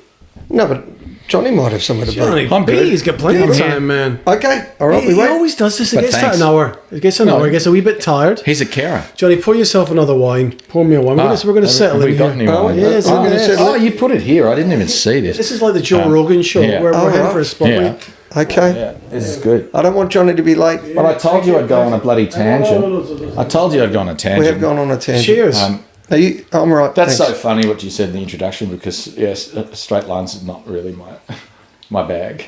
Roland seems to do this a lot when he gets a bit bored. I'm not bored at all. Absolutely not bored. I'm being respectful to the time frame. Yeah, I mean, we were just going to see what happens there with these long form podcasts. People just relax, a bit of wine. We open up. We get into Gwyneth's house. You're so tight. I'm not tight. It's all right. Go. Right. Do you need a card to remember his name? Whose name? Johnny Paz. Steve. So we've just left Gwyneth's house. Yeah. We've done Mordechai. Yeah. Mordechai, is that Mordechai. Mordechai. Yeah. We're going to move, unless there's anything else you'd like to touch on with Mordechai, we're going to move on to Westworld. Okay, cool. Which is a phenomenal show. I've got one on Mordechai. Yeah. How do I say this politely? Yeah. So I hadn't heard of it. Yeah. Was it a failure? Was it a success? What's failure, mate? I mean, really, what's success, mate? It was a success is box office tickets. Let me rephrase. Both of you who saw it. Yeah, exactly. Right. Listen. Why do you think that was then? If you thought it was so good, the part was made for you. That's what you wanted to say. What did I want to say? What's that? It had a complicated reception. He's got to be more. I'm a little bit more direct. Yeah. Why do you think it didn't fly? Once you walk off set, that's out of your control. Were you surprised then? Were you surprised? I was surprised. There are a few elements that I think. Was it the marketing budget, the timing? I'll tell you what I think. I'll tell you what I actually think it was. Go on. I think we lost a lot of the comedy in it. Through the editing, you think that was... But I don't know. I think there were a lot of voices involved in that process. And then the other element of it, and it was before the film even came out, there was a lot of shit being talked about Johnny Depp. Right. Right from the get-go. Was this during Pirates of the Caribbean? This is just before all the shit with Amber Heard. Oh, right. Yeah. And there started to be a lot of stuff. His brand has had really different... the time... When he was 21 Jump Street, he's this rising star. Yeah. Then he's Jack Sparrow. Later, he's a megastar. But they were going for him really hard. The Amber Heard years are not good because... I don't know. None of us know what the truth is behind all of that shit, right? And I don't even... Have you watched the court case show? Did you watch all that about the court case? And she shat on his bed and all of that, Amber Heard? I don't know what went on there. I think they probably brought out the worst in each other, and it's not for me to say, but Well, I think he was being absolutely. It was just one of those. Maybe it happens in cycles. They were going to bring him down. The media or the public? No matter what. They who? The media and the kind of industry. The world had turned on him, maybe. I think so. And there was a lot of shit about him. So I don't know. So again, I'm just saying my experience of him was really unbelievable and supportive as well. I mean, they would support me. After that, I would go into Infinitum Nail, his production company, and his sister, Christy Dembrovsky, ran that, and his best friend. And they were incredible to me. And they got me. They sent me to Arizona to do another job, and they were just almost like my family for a little bit. Right. So did you hang out with Johnny at any point? No, because a lot of shit happened really quickly, and I'm going to go on my own experience of him. I don't even want to engage in what he did and what she might have done. I think they brought out the worst in each other. I don't disagree with that. It was a very odd time, and it was devastating because you got to remember this was the biggest thing I'd ever been involved with. That's where I'm. And it was actually horrific. Yeah, I've never felt lower in my life. Really. At what point, we're going to touch on it, we're not going to dwell on it, we're not going to bring the podcast down, but you've gone from such a high of moving out there with your family, you've got the best cast in the world, everything is in your favour. There is literally nothing outside of the director and his editing, obviously, that could fuck this up. And and the multi-voices at Lionsgate, yeah. Right, and at what point does it click for you that it hasn't gone in the direction that you thought it or hoped it might? That your manager starts sending a message saying they're changing the release date. They've changed the release date. They're pushing it back. They're pushing it to a particular period or whatever, and then it gets released, in a not great window. Right. And then like a scene they. Oh, we actually did some reshoots. So I got flown to London again, and we did some reshoots. And then it was like, oh God, they're trying too hard. You're thinking this. So what I think is, I think the script that I read was sublime, and I think they messed with it. Right. I don't think too many cooks. Too many cooks, and I don't think they had the faith in what was on the page. But then also you're pushing boundaries in terms of. There's a lot of slapstick. Mm-hmm. Americans don't like that. It was very British inspired. That was a difficult thing. So, and then they're not spending the money on marketing. Then they're starting. What are they doing? Burying it. Then there's no premiere in your hometown. That was really sad. Yeah. And you spoke earlier before about having a bit of the rub of the green, a bit of luck, right? And your story reminds me a lot again of Kick, right? So he writes that show Court. Which is about hostages. Yes. And he goes to release it on October 9, 2 days after October 7, and we know, right? That's right. So that became an absolute disaster, 3 years worth of work and all that sort of thing. So even with this incredible product, timing has ruined him at the last minute, right? So you don't know. Yeah. There's so many factors at play, isn't it? And it's happened with you. What I think is interesting, if you don't mind answering this part of it, you've gone from this massive high, as actors do. You get these incredible parts, you audition, you get accepted, you get knocked back. You think this is the one, okay? And then you realise that it's maybe not. And then I don't know if you came back to Australia or you stayed back in LA and maybe the scripts came or didn't. But how long between then and Westworld, or did you get flat? Did you get depressed? Did you have to build yourself back up again? What was that little phase? It was very full on, but. When you're in LA, you can have a new audition every second day. So you got to keep yourself up. You've got it in the bank. You got it in the bank. I mean, I was meeting with meeting with agents as well. I had a manager, but I didn't have an agent. I was meeting the biggest agents in the city in LA, and I had to choose my agent, which is also a terrible story. But there's a million shitty stories. How do you qualify? Sorry, how do you qualify an agent? You said, right? Did you pick the wrong one, or how did you? What's a good agent? Well, it's too hard to. It's hard to tell. But I had a great instinct to go with someone, but I went with somebody else, and it was a bad decision. But that guy ended up going to the agency I liked. Yes. But then because I wasn't I didn't have enough under my belt. He couldn't bring me along. So he was Shailene Woodley's agent as well, right? So obviously he takes Shailene with him to that agency, and he was like, I'm really sorry, blah, blah, blah. So, but I still had agents. I had that agency. Sorry, there's agents and managers. Yeah. Just to explain the difference. Oh, couldn't. Because you said you've been with one manager for 20 years. No, I've been with an agent here. It's called Lisa Mann Creative Management, but she's an agent. Yeah. So she gets you the jobs. The manager just looks after your whole brand. Pretty much. That's how Pia sort of, Pia Miranda, she explained that to us. Yeah. She's got a manager and an agent. One gets you the work and one looks after your... Pretty much. Okay. I'll tell you the experience after Mordechai. Yeah. I was still walking into a lot of amazing rooms. And the guy who cast me, this guy, Jonny Pasvolsky, was just such an awesome guy and just really loved my work, and he would get me in for everything. He was the one that rang you and said, I want you in the film. Well, no. The director did. Oh, that was Kemp. That was Kep.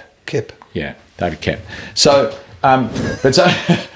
So I did a few other jobs and what am I getting to? Okay, so John Pasvolsky calls and says, my manager, because they go through your agent and manager, and it says, okay, we want him to audition for Liv Schreiber series. In Boston? Yeah. The TV series? Yes. That was the Enforcer, the Hollywood Enforcer. Oh my God. My favourite.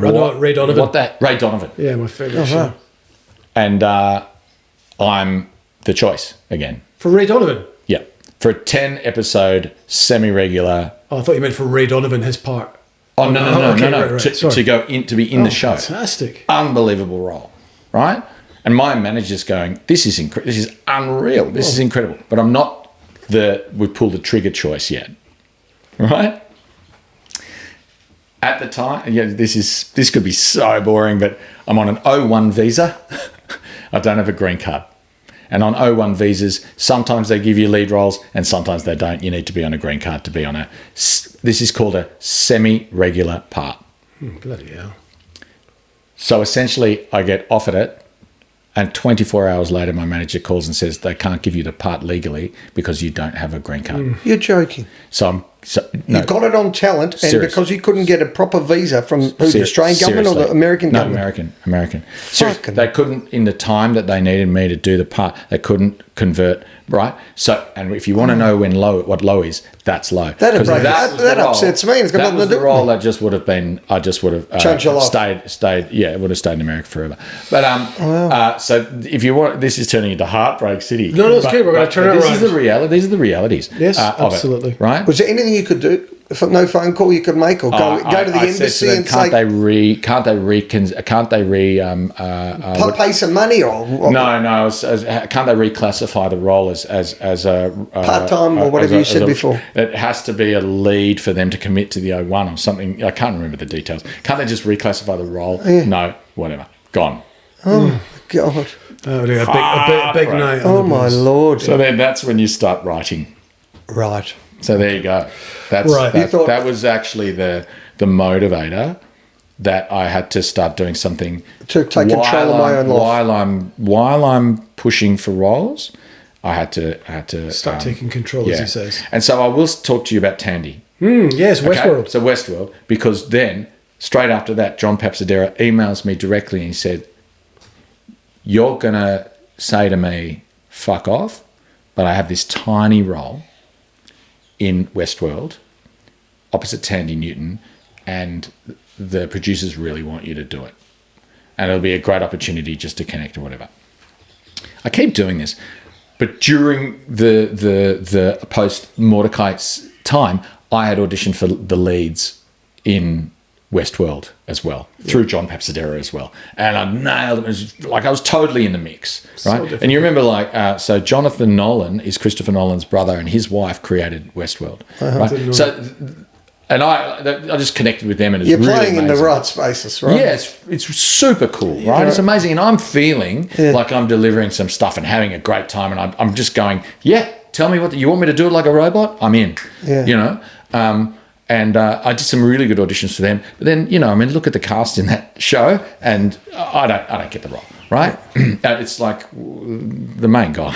Like, but you're up there. Yes, it's coming. So John emails me, and this is after, 2015, 2016. Well, it's like they've already started shooting quite a bit of the show, and John emails me. It's a shit. It's tiny, but it's really good. It's very, very key in the turning point of Tandy because she's a robot. She's a robot. Yeah.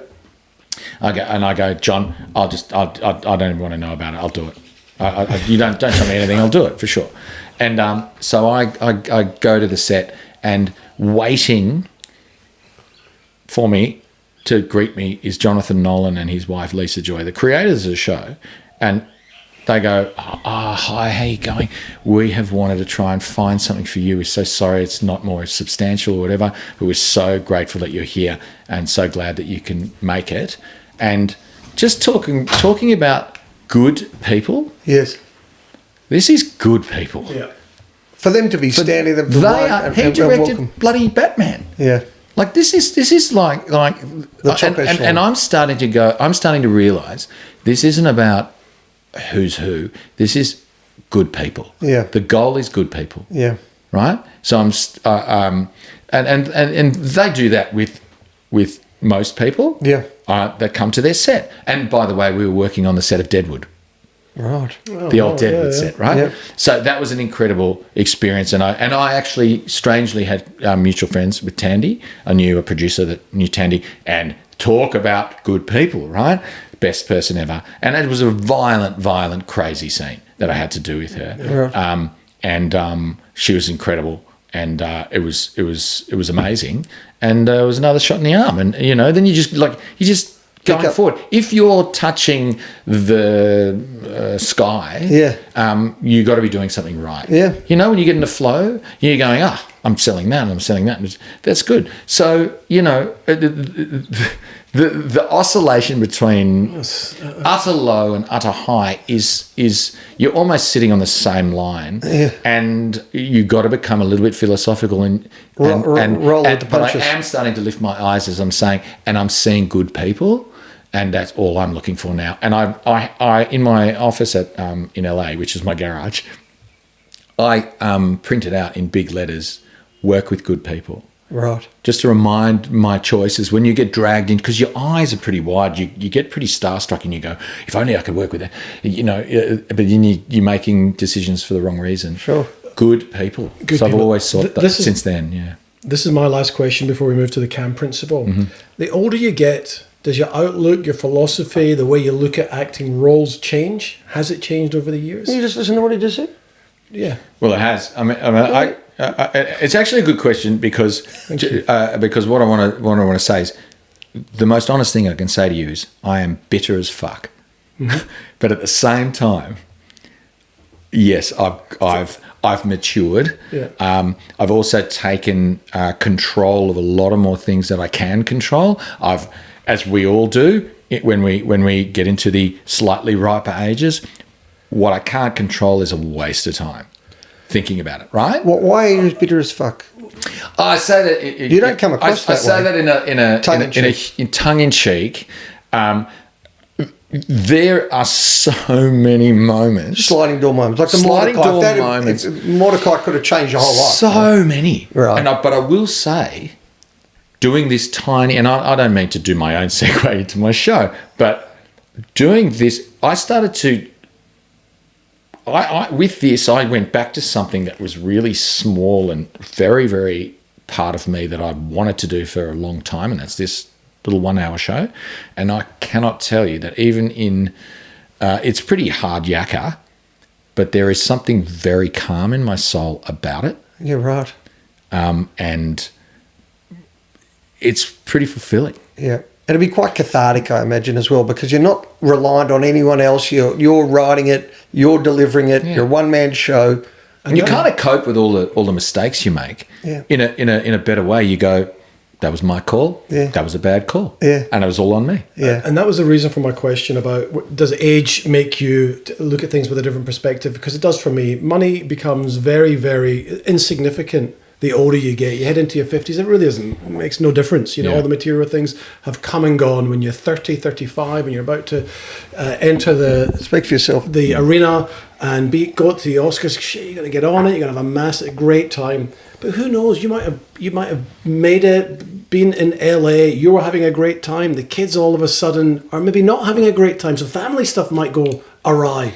Whereas you just don't know what's happening. And I think all life experiences build for a reason and for something, and you end up where you end up because of the sum of your experiences. So I think there's a lot more in store for you, Johnny. First of all, because you're staying true to your convictions, and I certainly wouldn't look at it as any loss, because these stories, to someone like me and him sitting here, when you've been in Hollywood, mixing with Gwyneth, round at our house. That's the bit that you're hard on yourself. It's fucking incredible. But it is incredible. And I know it's just nothing to you because it's your job, right? But it's special, and they're good experiences. Sorry to interrupt you again, but this is probably the more honest answer to your question. Have you changed the way you look at things? Or I don't look at anything as a failure anymore. I don't. When I talk about it, you can probably read the hurt or whatever, right? And it is. I mean, it's, those things in your life. You go, oh, that is just a moment. But at the same time, you're right. The sum of it has led to me probably being more philosophical. And I do feel like there's, I think I might be moving into a different period of my life and sort of embracing a new, slightly crustier whatever it is. Yes. The beauty that's happening for me is that I've actually just driven the first part of that, and that is my own show. Yeah. And to a certain degree, I mean, you're coming to the show, right? It's like... I'm coming to the show. Are you? When? You didn't tell me that. Yeah, paid for tickets. Okay. Did he give you a discount code? Or? No. I had to pay full freight. Full freight. Well, give us a shout out on the show. Absolutely. Can you tell us about the show? Tell us about the show. Well, we'll finish off what you were saying. Are you finished? Thanks. Yeah, I should be just going. Okay. I'll tell you that. Should. Oh, look, I think I'm just saying that and being friends with Rob for so long, and also you're a pretty philosophical bloke, and that comes with time. It comes with time, experience, a lot of failure, some success, and then just the ability to look at things with a bit more perspective. That time for my family in America was actually the greatest time we've ever had. And I love LA. As a place where my kids went to school, that little house that we lived in, loved it. Probably my favorite place. And that is... partly what this show is kind of strangely, given how it was birthed. And the fact that you were there for 3 years and left is 10 years. Sorry, it's also a reason to look back and go how much you loved it. That is a lifetime in one place, and you did it. No, if it wasn't for COVID, we would have stayed. Okay, can I just as an observation? I've only known you all of an hour, right? To the layman, right? You're mixing with the stars of the world, right? So it's amazing. But at the same time, without sounding rude, right, you're nearly at that point where you are, right? And that's where I can totally understand, when you said I'm horribly bitter, whatever exact term you use. So it's the same with Kick, right? Kick's telling story after story of, I had dinner with Tom Cruise because I did Edge of Tomorrow, but he's not Tom Cruise, right? So when you leave Mordechai... You're Johnny Paz, and she still is Gwyneth Paltrow, and it's that last mile must. But you have, But it's still phenomenal. You're flying with the stars. But you're in this middle band somewhere, right? This middle band is quite big, and to be honest, if I really look at my career compared to millions of others, a lot of people, I have more than 250 episodes of television. I think I've made like 16 films, right? I've got 5 independent films that I've either in the can, or I think I've got 2 more that I have to shoot the last bits of. A Logie nomination, I'm okay. That's right. This was my income for a very, very long time. I only started to do things that were not acting probably 5 years ago. Right. From when I left drama school. Yes. That was my income. I bought a house. How old are you, Johnny? How old are you? I'm 53. Yeah, right. always think you're drawing your last gasp. You're lying there and you're looking back in your life. You're not thinking about the money that you made. You're thinking about the experiences and the life he's had. Right? Yeah. And So that's what you said before, and I couldn't agree more.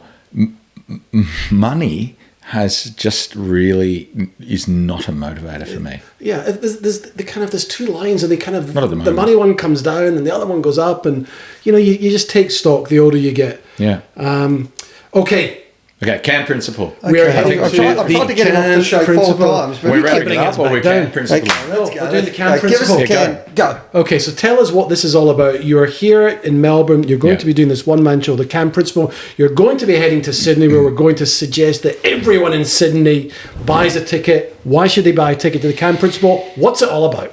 Okay, the can principle is based on a show that I did in the middle of last year, which was called The Import. Right. Okay, Yeah. it's a second iteration of another 1 hour show, and that show was based on a half-hour comedy series that I developed in Los Angeles. Right. Here we go. I'm going to name Circle. drop. Sorry, I'm going to name drop with Yardley Smith, who's the voice of Lisa Simpson. Oh, wow. Okay, so for a year, her company, developed it with me to make it into a TV series, and COVID fucked us. Yeah, right. Okay, so then I come back to Australia, and I am getting to it, but come back to Australia, and I go, how am I going to actually impart this to the Australian, the small industry that's also been hit incredibly hard by COVID? And I actually go, all right, I did pitch it a few times, and now I'm going, you know what? Here's a better idea. I'm thinking about Fleabag. Remember that show Fleabag? Remember that show? No. Anyway, Phoebe Waller-Bridges.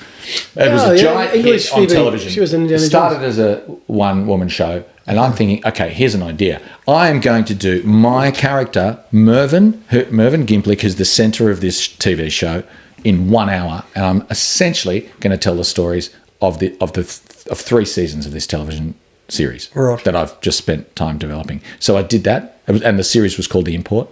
And last year, in the middle of the year, I did 3 sold-out shows in Sydney called The Import. I rewrote some of it.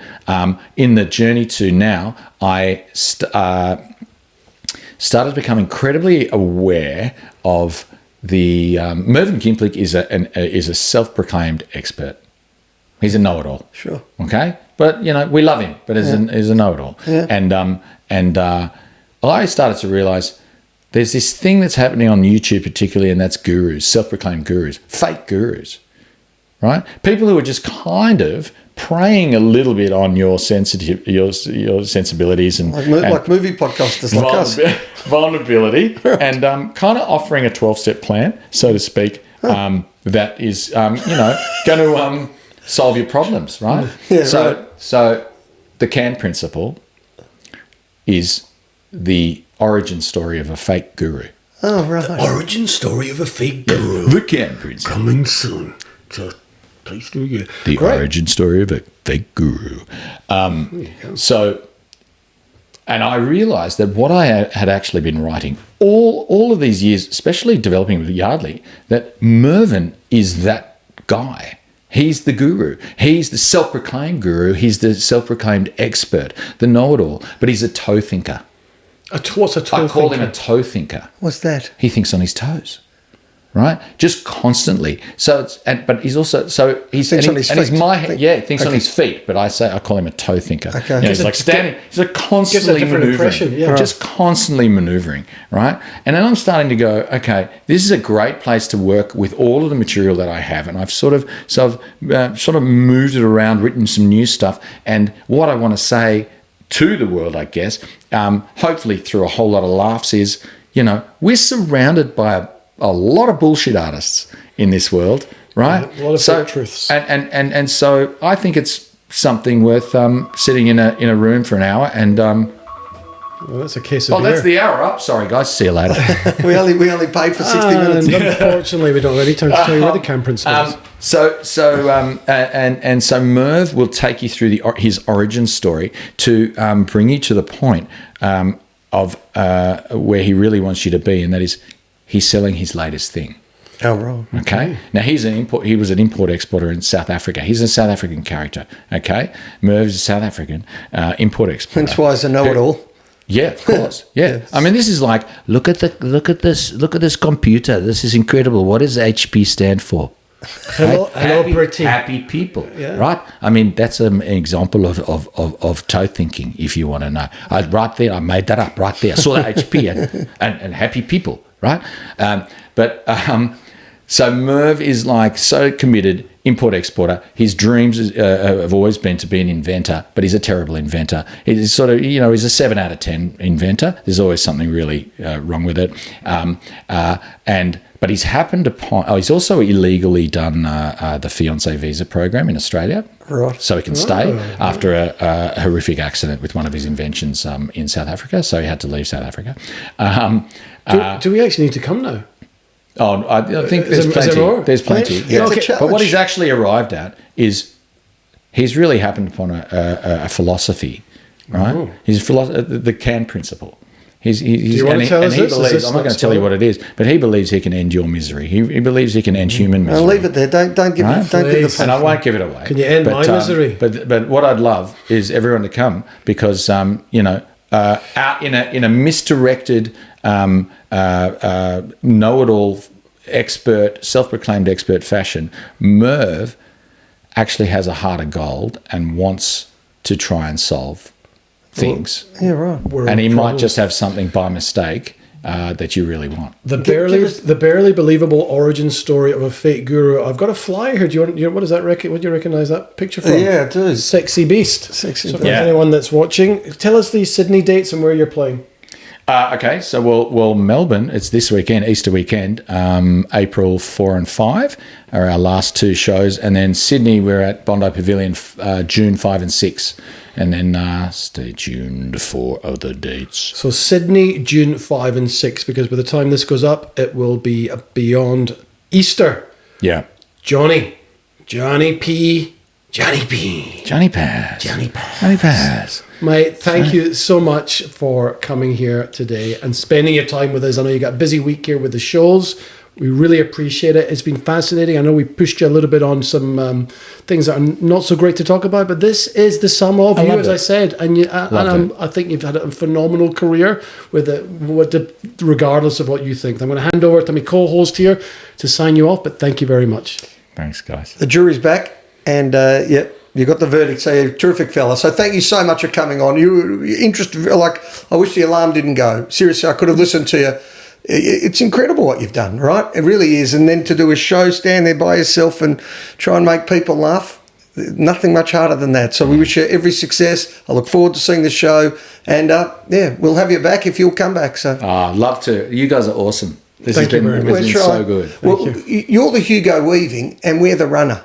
We're beginning. Sure. It's true. We're beginning. We've only been going 2 years and we're hopeful. We're starry-eyed, right? We want to get on the plane. Well, I do. Once we work maybe just a little bit of Matrix money would be good. You and me both. Thanks, you guys. But for now, thanks for listening. Until next time.